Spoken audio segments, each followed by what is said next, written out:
Hello नमस्कार, मैं doctor Rajneesh Kumar आप सभी का एक बार फिर से हार्दिक स्वागत करता हूं।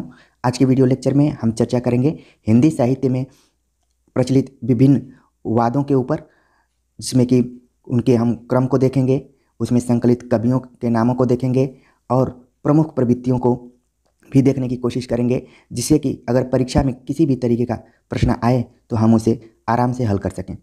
तो यूजीसी एनटीए नेट हिंदी के संदर्भ में हमने लगातार लेक्चर्स को प्रस्तुत किया है। उसमें एक अगली कड़ी को जोड़ते हुए आज हम विभिन्न वाद पर चर्चा करेंगे।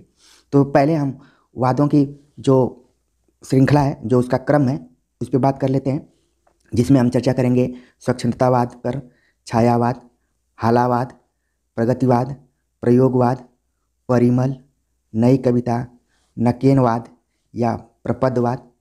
और मैंने ब्रैकेट में इन सब का क्रम भी दिया हुआ है, समय सीमा भी जो निर्धारित किया गया है उस पर भी चर्चा किया है, जिसमें कि स्वच्छंदतावाद का जो समय रहा है ये दो दृष्टिकोणों से देखा जा सकता है।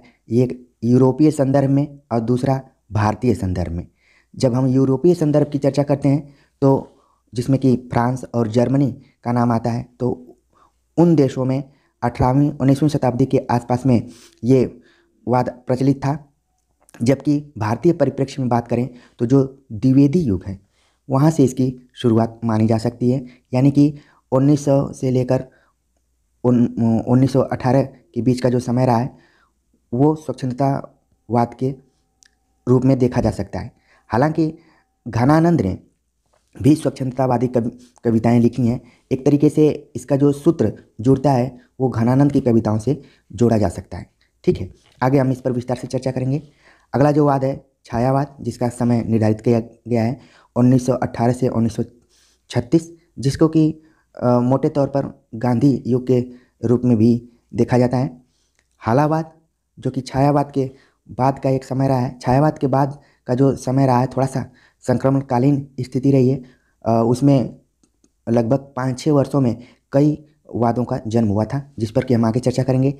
फिर प्रगतिवाद और मार्क्सवाद किस तरीके से हिंदी साहित्य को प्रभावित किया, इसके अलावा मनोविश्लेषणवाद, उस पर भी चर्चा करेंगे। प्रयोगवाद, जिसका कि समय 1943 से 1951 के बीच में है। इसके पहले जो प्रगतिवाद पर मैंने बातचीत की 1936 से 1943 के बीच में है।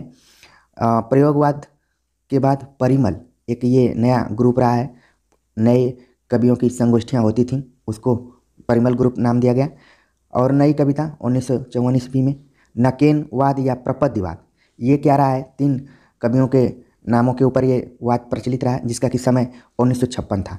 तो कई बार एग्जाम में क्रम पूछ लिया जाता है, तो उम्मीद है कि आप क्रम को आराम से समझ पाएंगे होंगे और इसको जब भी इससे संबंधित प्रश्न आएगा तो आप हल कर लेंगे। तो चलते हैं सीधे सभी वादों पर हम विस्तृत चर्चा करते हैं और देखते हैं कि क्या है। अगर स्वच्छंदतावाद की बात करें तो इसको अंग्रेजी में रोमांटिसिज्म भी कहा जाता है। ध्यान रखिए कि स्वच्छंदतावाद, रहस्यवाद, प्रतीकवाद, ये सब एक दूसरे से जुड़े हुए हैं, गुथे हुए हैं। इनमें अंतर करना काफ़ी मुश्किल है, फिर भी आलोचकों ने कुछ कुछ अंतर करने की कोशिश की है। तो स्वच्छंदतावाद को रोमांटिसिज्म कहा जाता है अंग्रेजी में, और अगर इसका हिंदी अनुवाद जो है वो स्वच्छंदतावाद है रोमांटिसिज्म का। तो एक तरीके से रोमांटिसिज्म को ही हम स्वच्छंदतावाद के रूप में हिंदी साहित्य में पढ़ते हैं, उसका हिंदी अनुवाद है। अच्छा, कई बार क्या होता है, जो अनुवाद होता है अंग्रेजी के शब्दों का हुबहू जो भाव होता है उसको पकड़ने के लिए किया जाता है बस। ठीक है, हो सकता है कि जर्मनी और फ्रांस या यूरोप में जो रोमांटिसिज्म था और जो भारत में जिसको हम स्वच्छंदतावाद कर रहे हैं, केवल उसका भावानुवाद हो। रोमांटिसिज्म शब्द की व्युत्पत्ति रोमांटिक विशेषण से हुई है, जिसके प्राचीन फ्रांसीसी भाषा में रोमांस का रूप पाया जाता है।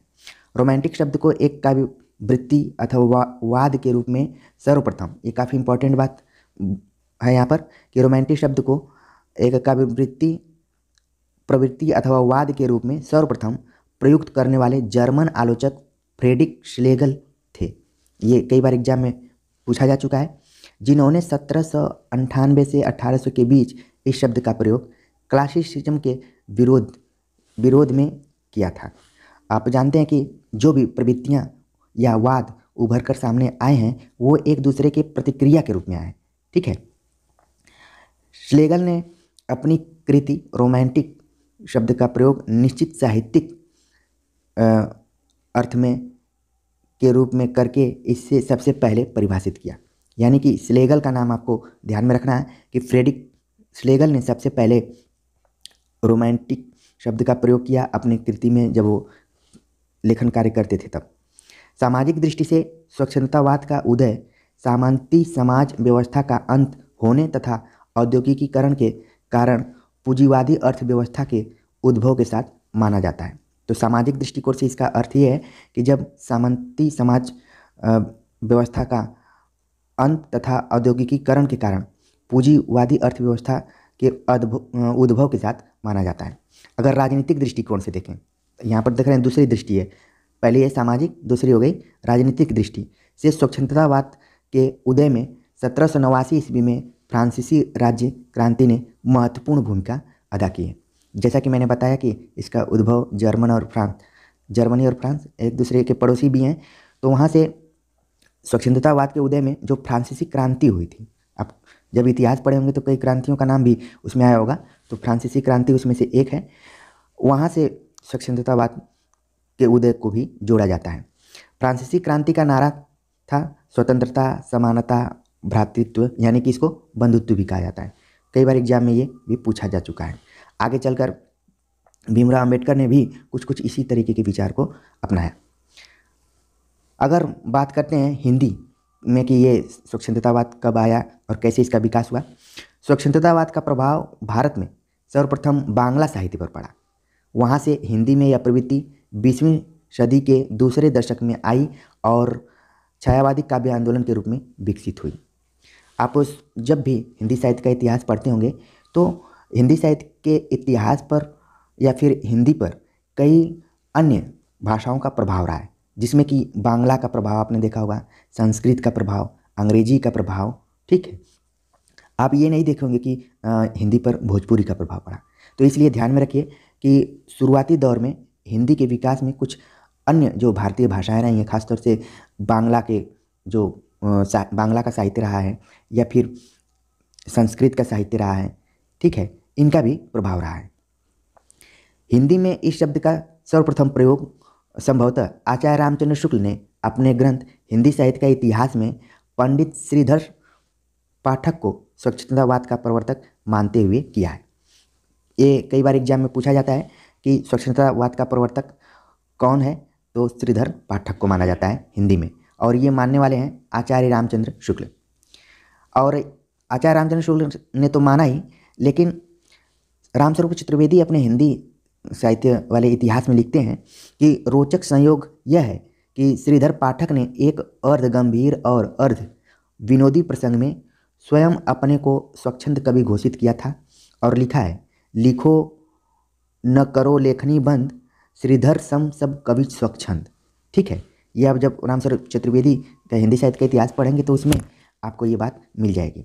तो यहाँ पर आप देख रहे हैं कि श्रीधर पाठक ने अर्ध गंभीर, जैसे जब कोई व्यक्ति अपने मन की बात कहता है तो कहकर बोलता है कि मैंने मजाक किया, कुछ उसी टाइप की बात यहाँ पर हुई है कि श्रीधर पाठक ने स्वयं को स्वच्छंदवादी कवि घोषित कर किया है, लेकिन यहाँ पर रामस्वरूप चतुर्वेदी लिख रहे हैं कि वे अर्ध गंभीर और अर्ध विनोदी प्रसंग में इस बात को कहा है। लेकिन आचार्य रामचंद्र शुक्ल ने तो मान लिया कि अगर स्वच्छंदतावाद की बात की जाएगी खासतौर से हिंदी विषय में, तो सबसे पहले श्रीधर पाठक का नाम आएगा। और श्रीधर पाठक ने कुछ अंग्रेजी के रचनाओं का हिंदी में और खड़ी बोली में और ब्रज भाषा में अनुवाद किया है। इसको भी परीक्षा के दृष्टिकोण से आप ध्यान में रखिए, कई बार एग्जाम में पूछा जाता रहा है।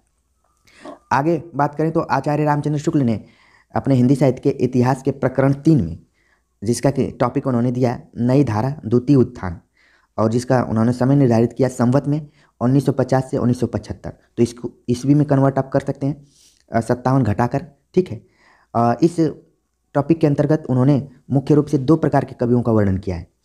पहला जो वर्ग है द्विवेदी मंडल के कवि, जिन्होंने द्विवेदी जी यानी कि महावीर प्रसाद द्विवेदी के प्रोत्साहन से अथवा उनके आदर्श के अनुकूल रचनाएं की, जिनमें शामिल कवि हैं पंडित अयोध्या सिंह उपाध्याय हरिऔध, महावीर प्रसाद द्विवेदी खुद, मैथिली शरण गुप्त, रामचरित उपाध्याय, पंडित गिरधर शर्मा नवरत्न और लोचन प्रसाद पांडे। द्विवेदी मंडल के बाहर के कुछ कवि हैं, उनके बारे में आचार्य रामचंद्र शुक्ल लिखते हैं कि द्विवेदी जी के प्रभाव से हिंदी काव्य ने जो स्वरूप प्राप्त किया, उसके अतिरिक्त और अनेक रूपों में भी भिन्न भिन्न कवियों की काव्यधारा चलती रही। कई एक बहुत अच्छे कवि अपने अपने ढंग से सरस और प्रभावपूर्ण कविता करते रहे, जिनमें मुख्य रूप से राय देवीपूर्ण, पंडित नाथूराम शर्मा, गया प्रसाद शुक्ल स्नेही, राम नरेश त्रिपाठी, लाला भगवान दीन, रूप नारायण पांडे, पंडित सत्यनारायण कविरत्न, ये लोग थे। आगे आचार्य रामचंद्र शुक्ल लिखते हैं कि श्रीधर पाठक का परिचय वो प्रकरण इसी प्रकरण में देते हुए आरंभ में लिखते हैं कि सच्चे स्वच्छंदतावाद के प्रवर्तक के रूप में श्रीधर पाठक का परिचय दिया गया है। तो कुल मिला जुलाकर अभी तक जितनी मैंने बातें बताई हैं, उसमें अगर हिंदी के दृष्टिकोण से देखा जाए तो आचार्य रामचंद्र शुक्ल ने श्रीधर पाठक को स्वच्छंदतावाद का प्रवर्तक माना है। और जब भी परीक्षा में प्रश्न आए और स्वच्छंदतावादी कवियों के रूप में, तो श्रीधर पाठक के बारे में और उनकी रचनाओं के बारे में आप एकदम से अलर्ट होकर जाइए, क्योंकि एक दो प्रश्न हर परीक्षा में आते रहे हैं।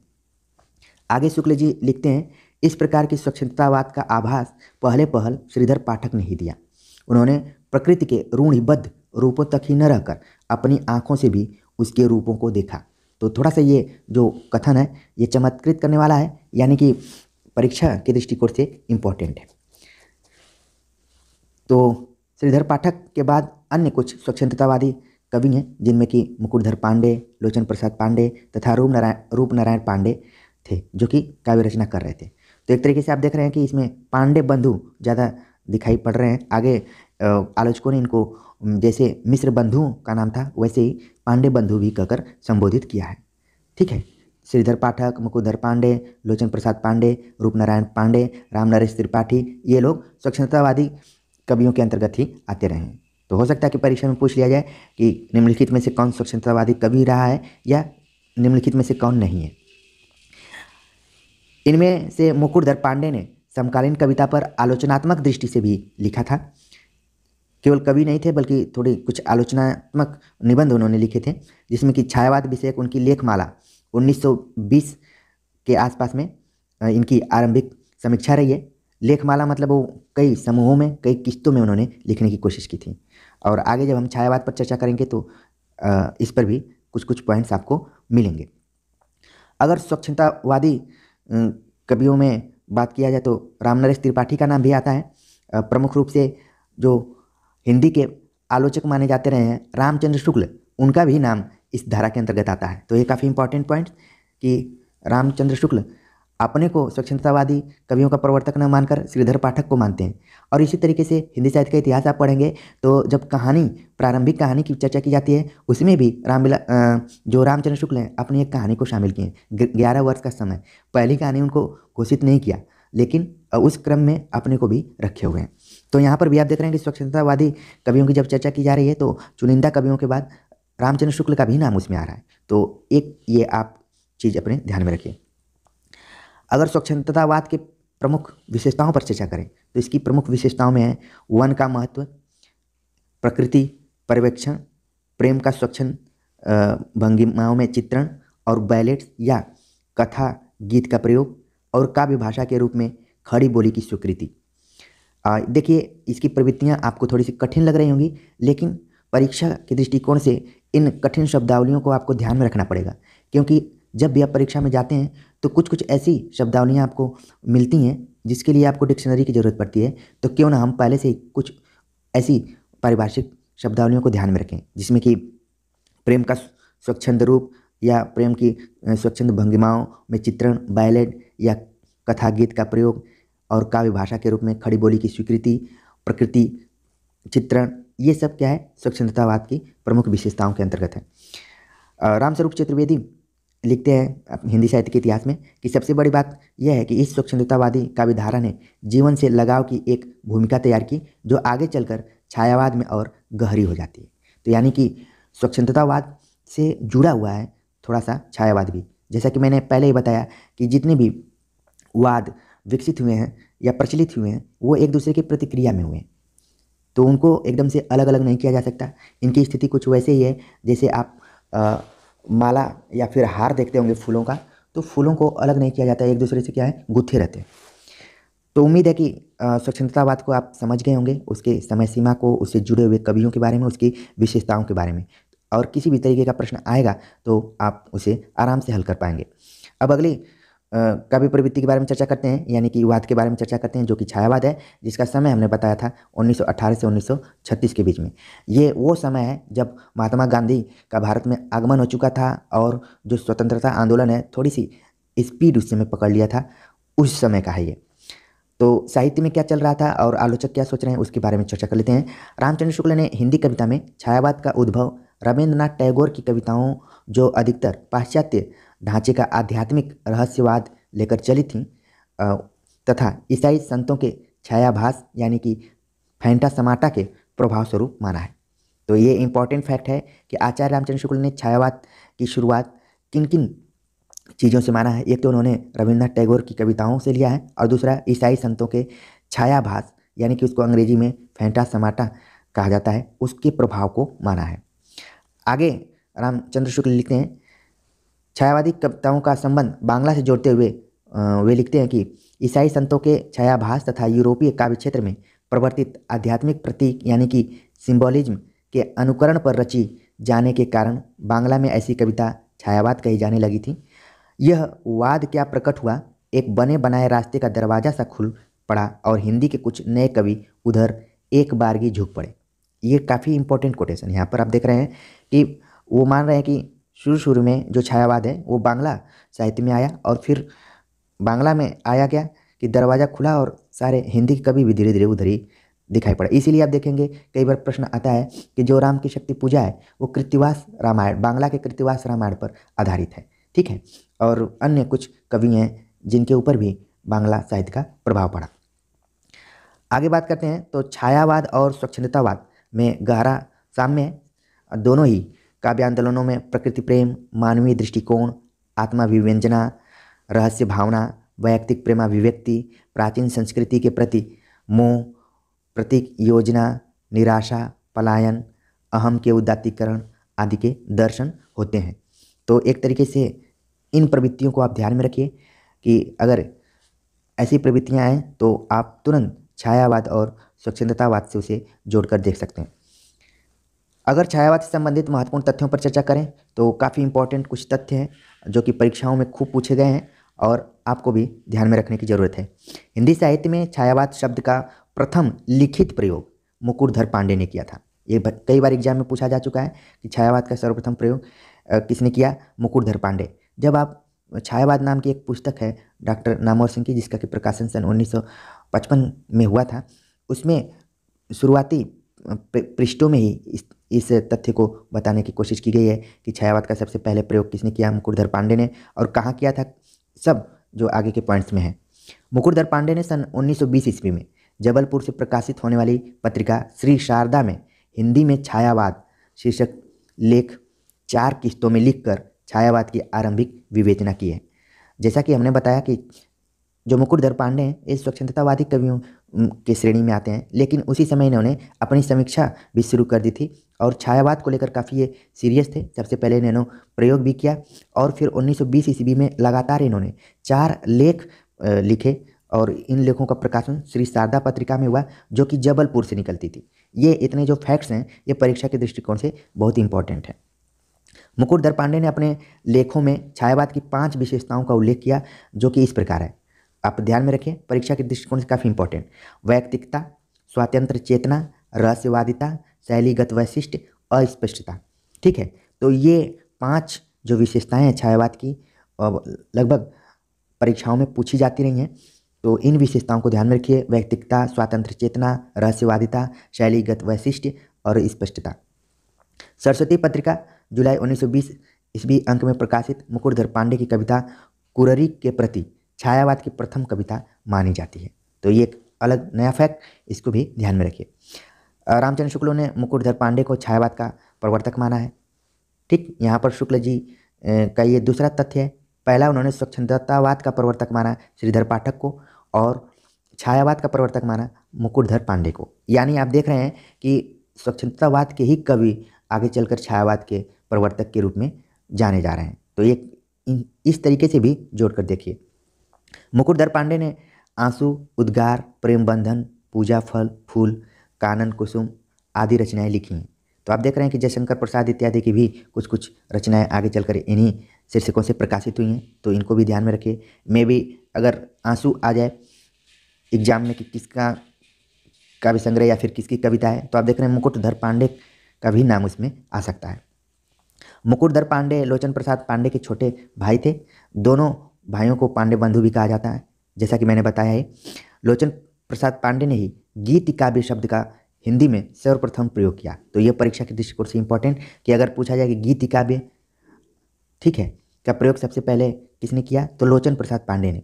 और लगता है कि इसी के आधार पर फिर गीति नाट्य इस तरीके से भी शब्दों का प्रचलन शुरू हो गया।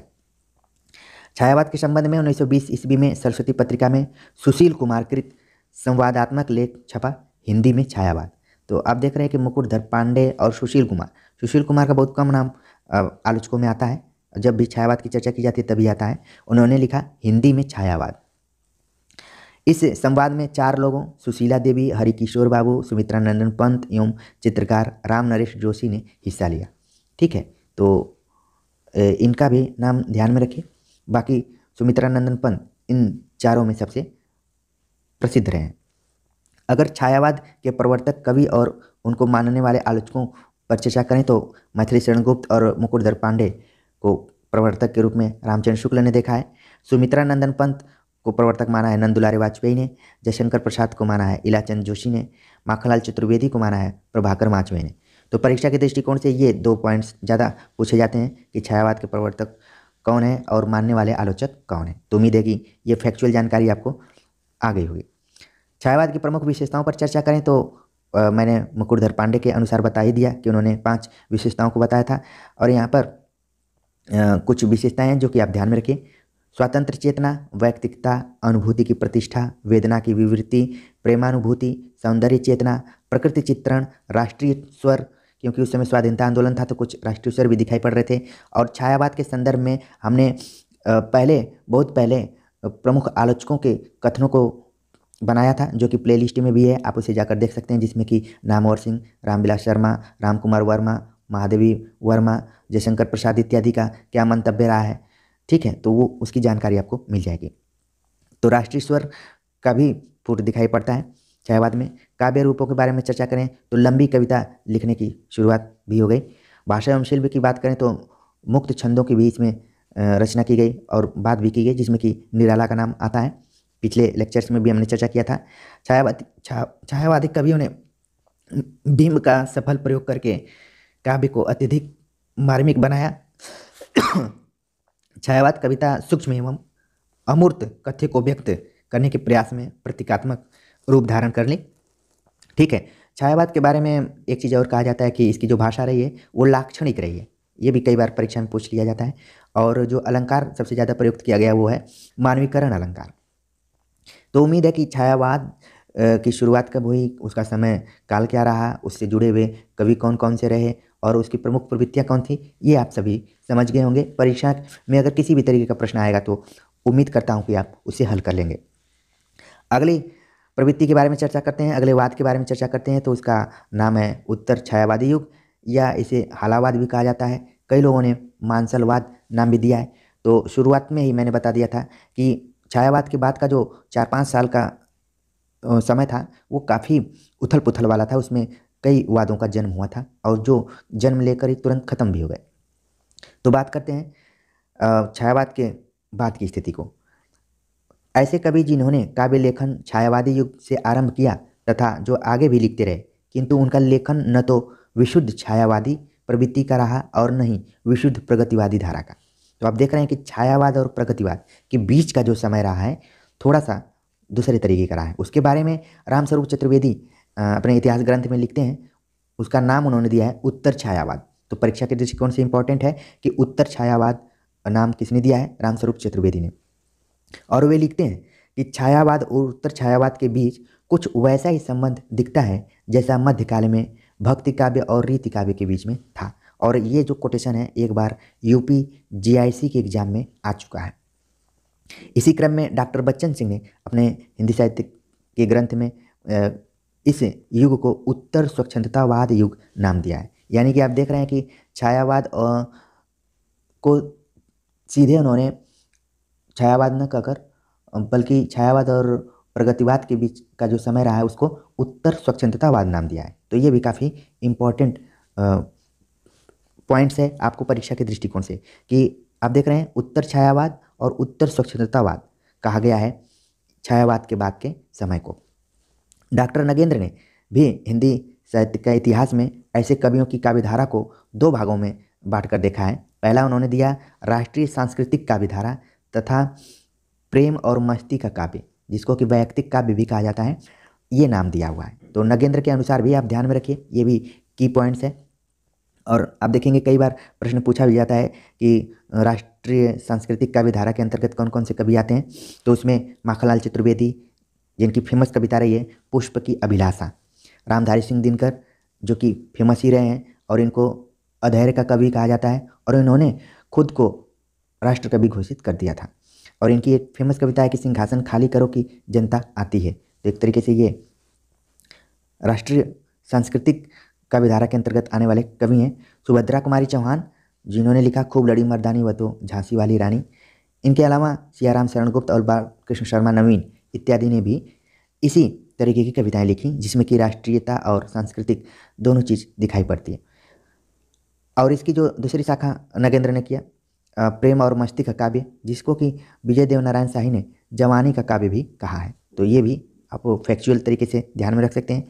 इसमें अगर कवियों की चर्चा करें तो भगवती चरण वर्मा बच्चन, हरिवंश राय बच्चन, नरेंद्र शर्मा, हरिकृष्ण प्रेमी और रामेश्वर शुक्ल अंचल, इनका नाम आता है।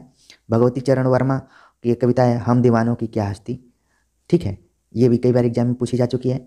हरिवंश राय बच्चन ने इसी समय एक नए वाद हालावाद को चलाया। जब भी हालावाद की चर्चा की जाती है तो स्वतः हरिवंश राय बच्चन का नाम उससे जुड़ जाता है, क्योंकि उनकी कुछ रचनाएं रही हैं जिसमें कि हाला का ही बोध हुआ है, ठीक है। बच्चन पर उमर खयाम की रुबाइयों का गहरा असर पड़ा। उमर खयाम कवि, इनकी रुबाइयों का इनके ऊपर गहरा असर पड़ा, ये भी एग्जाम के दृष्टिकोण से महत्वपूर्ण है। और जब प्रभाव पड़ा उमर खयाम का तो इन्होंने लगातार 3 रचनाएं की, जिनका क्रम से यहाँ पर नाम दिया गया है मधुशाला, मधुबाला, मधुकलश, ठीक है। बच्चन को हिंदी का बायरन भी कहा जाता है। बायरन एक कवि हैं जिनसे इनकी तुलना की गई और कहा गया कि ये हिंदी के बायरन है। इसी तरीके से जब आप हिंदी के निबंधों पर चर्चा सुने होंगे या फिर निबंधों पर आप स्वतः पढ़े होंगे तो उसमें स्टील और एडिशन का नाम आता है, ठीक है। बालकृष्ण भट्ट और प्रताप नारायण मिश्र की तुलना स्टील और एडिशन से की गई है। वैसे ही हरिवंश राय बच्चन को हिंदी का बायरन कहा गया। विजय देव नारायण शाही ने इसे जवानी का काव्य कहा था। मस्ती और जो प्रेम और मस्ती का काव्य है उसको जवानी का काव्य कहा। हालावाद चल ही रहा था कि इस समय एक और व्यक्ति या कवि उभर कर सामने आए, रामेश्वर शुक्ल अंचल। इन्होंने मांसलवाद नाम दिया और उसका प्रवर्तन किया। तो परीक्षा के दृष्टिकोण से कई बार ये महत्वपूर्ण हो जाता है और प्रश्न पूछा जाता है कि मांसलवाद के प्रवर्तक कौन रहे हैं। तो रामेश्वर शुक्ल अंचल इसके प्रवर्तक रहे। तो इस तरीके से हमने छायावाद और प्रगतिवाद के पहले का जो कुछ समय रहा उसमें कौन कौन से वाद प्रचलित थे उस पर चर्चा कर ली और उनसे संबंधित कवियों के बारे में भी देख लिया। आगे बात करते हैं प्रगतिवाद। विश्व का पहला लेखक संगठन यूनियन ऑफ सोवियत राइटर्स सन 1934 से गोर्की के नेतृत्व में रूस में प्रभावी हुआ, ठीक है। आप देख रहे हैं रसिया में, यानी कि जब भी प्रगतिवाद, साम्यवाद, मार्क्सवाद इन सब की चर्चा की जाती है तो रसिया का नाम भी जुड़ जाता है। और 1934 में गोर्की के नेतृत्व में एक संगठन बना जिसका नाम था union of Soviet writers. E.M. Fosters ने प्रोग्रेसिव राइटर्स एसोसिएशन की स्थापना सन 1935 में हेनरी बारबुस की पहल पर पेरिस में की थी। ये भी कई बार एग्जाम में पूछा जाता है। E.M. फोस्टर्स प्रगतिशील लेखक संघ की स्थापना 1935 ईस्वी में पेरिस में हुई थी। लेकिन इसी के तर्ज पे भारत में भी इस पर चर्चा शुरू हुई। प्रगतिवाद का जो समय है 1936 से 1943 तक माना जाता है हिंदी कविता के इतिहास की अगर चर्चा करें तो, और इसको कविता में प्रगतिवाद नाम से ये प्रचलित हो गया कविता के दृष्टिकोण से देखें तो। जैसा कि मैंने बताया 1935 में प्रगतिशील लेखक संघ की स्थापना हो गई थी और 1936 में यहाँ प्रगतिवाद शुरू हो गया था। और कारण ये था कि 1936 में लखनऊ में प्रेमचंद की अध्यक्षता में प्रगतिशील लेखक संघ की स्थापना हुई। परीक्षा के दृष्टिकोण से ये इंपॉर्टेंट पॉइंट कि प्रगतिशील लेखक संघ यानी कि भारत में प्रगतिशील लेखक संघ की स्थापना कब हुई? 1936 में। कहाँ हुई? लखनऊ में हुई। और इसके अध्यक्ष कौन थे? प्रेमचंद थे। और इन्होंने अपने अध्यक्षीय भाषण में साहित्य का उद्देश्य नाम से इन्होंने भाषण दिया। और एक मार्के की बात यह है कि प्रेमचंद ने जितने भी उपन्यास लिखे, कहानियाँ लिखी, लिखने में बहुत माहिर थे, लेकिन ये भाषण और स्पीच देने में उतना अपने को कंफर्ट महसूस नहीं करते थे, बहुत कम स्पीच देते थे, केवल लिखते थे। और एक बार साउथ में इनको स्पीच देने के लिए कई बार मनाना पड़ा था, तब ये मंच पर गए थे। वहाँ पर रविन्द्रनाथ टैगोर इत्यादि भी थे, तो उन्होंने इनसे आग्रह किया कि आपको बोलना ही है, ठीक है। तो कई बार आपने देखा होगा कि जो व्यक्ति खूब लिखने में माहिर होता है कम बोलता है, और कई लोगों को आपने देखा होगा कि खूब बोलते हैं, जब लिखने की बात आती है तो वहाँ पर कमज़ोर साबित हो जाते हैं। प्रगतिवाद की शुरुआत स्वच्छंदता या वाद युग से ही हो जाती है, लेकिन इसकी स्पष्ट प्रवृत्तियाँ उत्तर स्वच्छंदतावाद युग में उभर कर सामने आती हैं। प्रगतिवाद ने छायावाद की भाषा, आध्यात्मिकता, वैयक्तिकता तथा काल्पनिक करुणा इत्यादि का विरोध किया है। ये देखिए, मैंने जिस प्रतिक्रिया के बारे में चर्चा की थी वही यहाँ पर है कि प्रगतिवाद का जन्म क्यों हुआ? क्योंकि जो छायावाद की भाषा थी उसको लेकर, आध्यात्मिकता को लेकर, वैयक्तिकता को लेकर और काल्पनिक करुणा को लेकर उसके प्रतिक्रिया में इसका जन्म हुआ। प्रगतिवादी काव्य ने सामूहिकता, वर्ग संघर्ष और सर्वहारा के विजय के गीत गाए। मार्क्स का द्वंद्वात्मक भौतिकवाद प्रगतिवादी काव्य का आधार है। ये परीक्षा के दृष्टिकोण से इम्पोर्टेंट पॉइंट। राजनीति के क्षेत्र में जो समाजवाद या साम्यवाद की विचारधारा है, साहित्य के क्षेत्र में वही प्रगतिवाद है। तो देख रहे हैं कि राजनीति में इसी का नाम अलग है, जिसको कि समाजवाद और साम्यवाद कहा जा रहा है, और एक विचारधारा के रूप में इसको देखा जा रहा है, लेकिन साहित्य में वही क्या है? प्रगतिवाद। और इसको उर्दू में क्या कहेंगे? प्रगतिवाद को उर्दू में क्या कहेंगे? जो भी उर्दू के जानकार हैं इसको ज़रूर कमेंट करके बताएं। काफ़ी अच्छा शब्द है प्रगतिवाद के लिए। प्रगतिवाद का मानना है कि जो साहित्य सर्वहारा के हित में नहीं है वह उसकी आवाज़ नहीं बन सकता, और वह साहित्य नहीं बल्कि शोषण को बनाए रखने की व्यवस्था है। तो आप देख रहे हैं कि प्रगतिवाद का जो उद्देश्य है वो क्या है कि जो भी शोषित वर्ग है उसके पक्ष में आवाज़ उठाना, शोषक वर्गों के खिलाफ विद्रोह की आवाज़ उठाना या फिर प्रश्न उठाना, क्या है? प्रगतिवाद का मुख्य लक्ष्य है। अगर ऐसा नहीं हुआ तो समझ जाइए कि वो उसी व्यवस्था को कायम रखने की समर्थक है, यानी कि जो शोषक वर्ग है उसको मजबूती प्रदान करने वाले हैं। प्रगतिवादियों के अनुसार समाजवादी यथार्थ ही यथार्थ को देखने की एकमात्र तात्विक दृष्टि है। कुछ ऐसे शब्द हैं जो कि परीक्षा में हुबहू उठा लिए जाते हैं, जो ठीक है, तो उन शब्दों को आप ध्यान में रखिए, जैसे समाजवादी, यथार्थवाद, तात्विक दृष्टि, ये सब। प्रगतिवादी चेतना साहित्य के आदर्श मार्क्सवादी बोध के आधार पर तय करती है और कला को स्वदेश मानती है।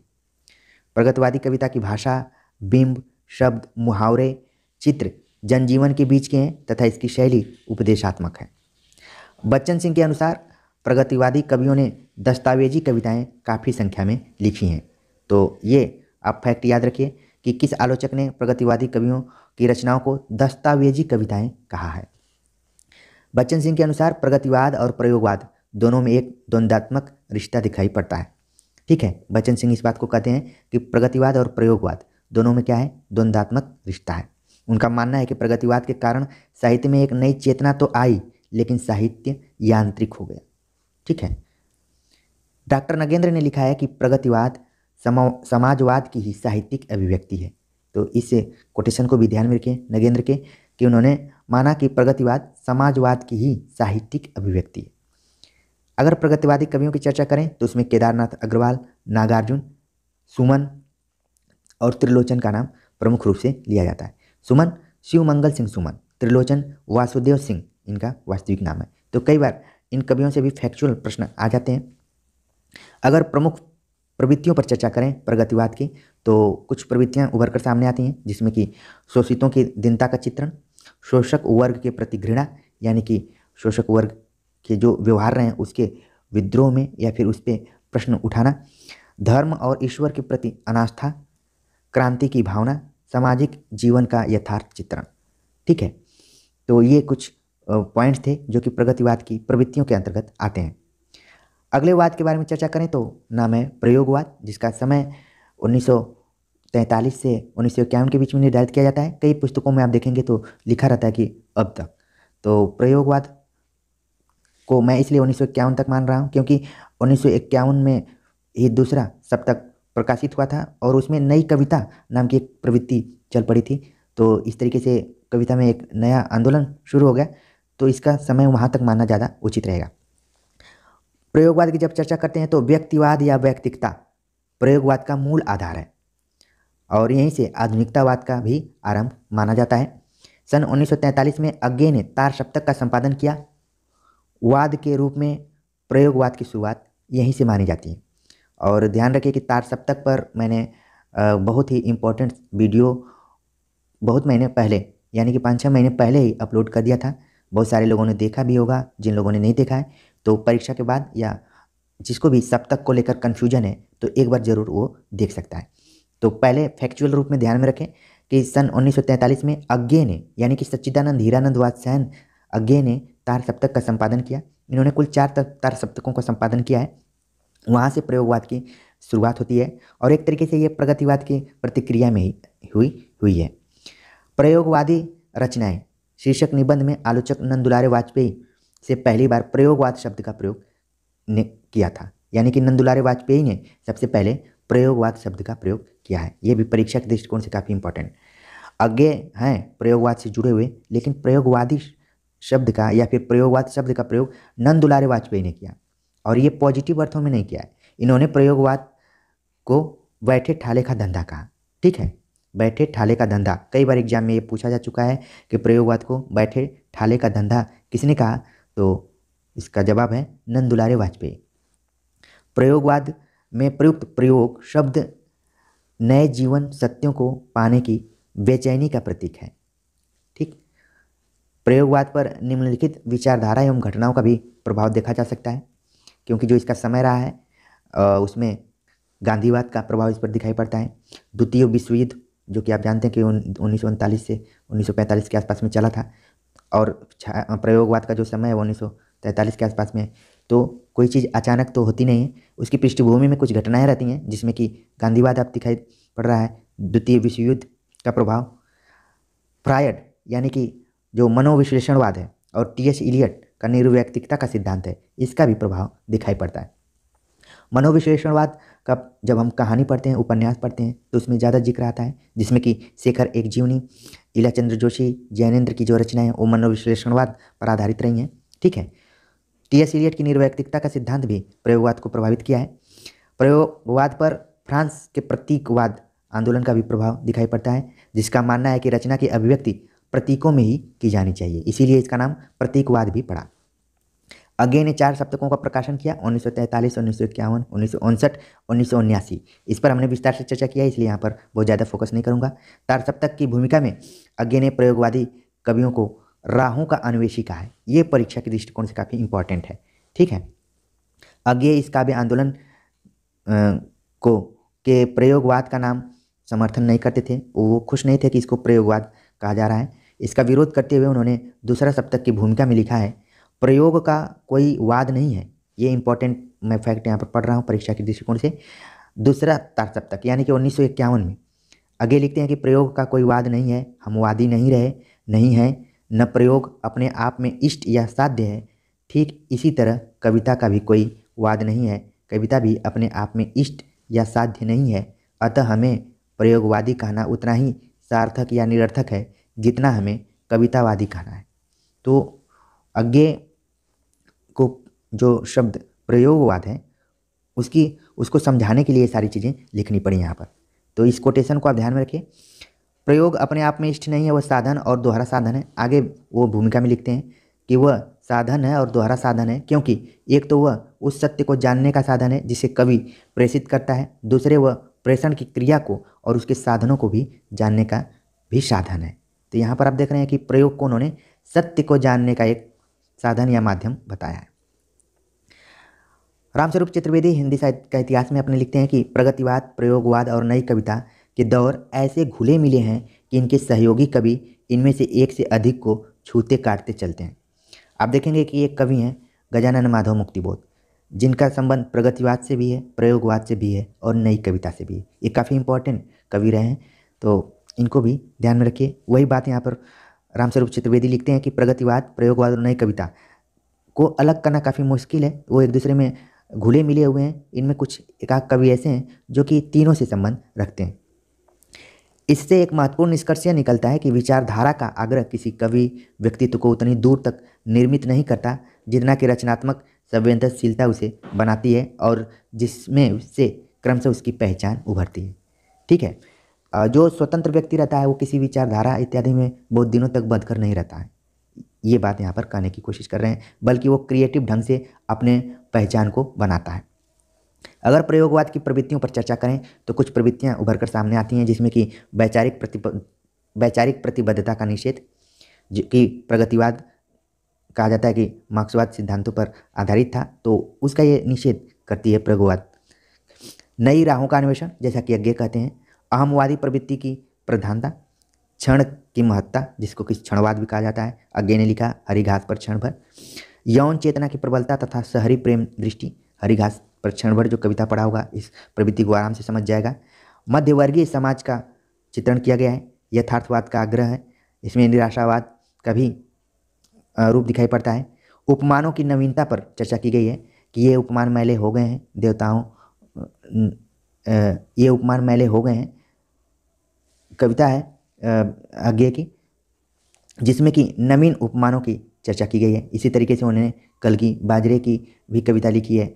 अलग अलग तरीके की कविताओं को लिखकर नए उपमानों को यहाँ पर प्रस्तुत करने की कोशिश कर गई है। जो अभी कविता में भूल रहा था कि ये उपमान मैले हो गए हैं, देवता इन प्रतीकों के कर गए हैं कूच, वासन अधिक घिसने से मुलम्मा छूट जाता है। ये काफ़ी आपने यूज भी किया होगा जब आप ग्रेजुएशन या फिर पोस्ट ग्रेजुएशन की परीक्षा लिखित रूप में दिए होंगे, वार्षिक परीक्षा या सेमेस्टर का, तो खूब यूज किए होंगे।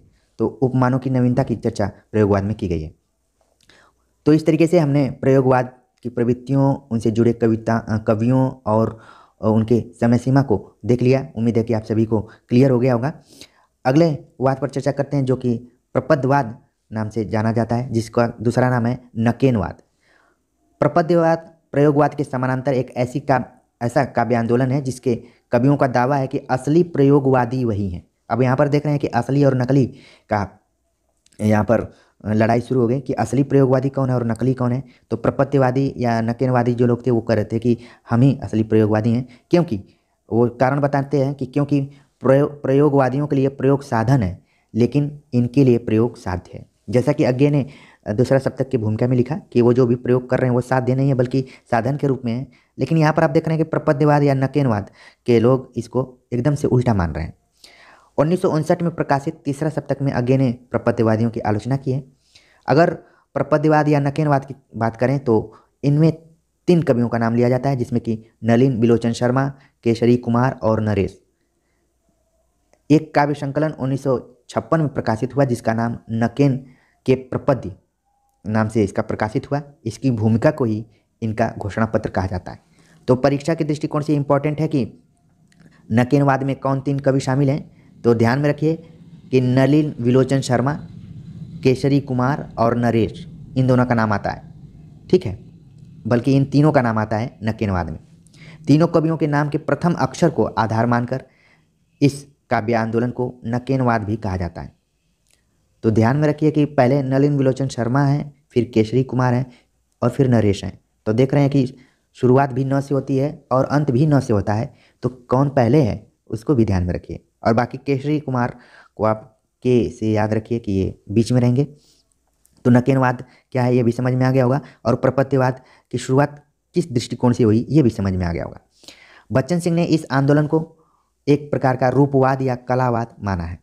यूरोप में रूपवाद एक प्रवृत्ति के रूप में उभरी थी। ठीक है, तो उसी से तुलना करते हुए बच्चन सिंह ने इस आंदोलन को रूपवाद या कलावाद माना है। अगर प्रपद्यवाद या नकेनवाद की मान्यताओं पर चर्चा करें तो यह कवि के किसी भी प्रकार की काव्य परंपरा को अस्वीकार करते हैं, क्योंकि इनके अनुसार परंपराओं में उलझा कवि स्वतंत्र प्रयोग नहीं कर सकता। इनकी कविताओं में यौन प्रसंगों की अधिकता है, क्योंकि ये कविता को सिर्फ अवचेतन और अचेतन के प्रति जवाबदेह मानते हैं। शब्दों के स्तर पर इनकी कविताओं में अत्यधिक प्रयोग मिलता है क्योंकि परंपरा से चले आ रहे शब्द इन्हें अनुपयुक्त लगते हैं। तो एक तरीके से ये लोग प्रयोगवादी कवियों को चुनौती देते हुए खुद को असली प्रयोगवादी कहना शुरू किए और उसके जवाब में इन्होंने खूब प्रयोग करना शुरू किया, परंपरा को नकारा। ठीक है, तो इस तरीके से नकेनवाद के बारे में भी आप जान गए होंगे। बाकी हमने विस्तार से सभी वादों पर चर्चा किया और कोशिश की कि एक जगह पूरे मैटर को कलेक्ट कर लिया जाए ताकि परीक्षा के पहले एक नज़र में इसको हम तैयार कर पाएँ। तो स्वच्छंदतावाद, छायावाद, हालावाद, प्रगतिवाद, प्रयोगवाद पर मैंने विस्तार से चर्चा किया। इसके अलावा नकेनवाद पर भी बात की। परिमल और नई कविता, इन दोनों पर उतना चर्चा नहीं किया। बस परिमल को ध्यान में रखिए कि ये 1944 में नए कवियों का एक समूह था जो कि मंचों पर जाकर इधर उधर गोष्ठी इत्यादि किया करते थे, जिसमें कि लक्ष्मीकांत वर्मा और धर्मवीर भारती, इन सभी का नाम आता है और ये इलाहाबाद में था। ये चीज़ में ध्यान में रखिए और नई कविता पर हम कभी अलग से चर्चा करेंगे। तो उम्मीद है कि आज का लेक्चर आप सभी को समझ में आया होगा और पसंद भी आया होगा। कमेंट्स कर जरूर बताइए। मिलते हैं एक नए टॉपिक के साथ, तब तक के लिए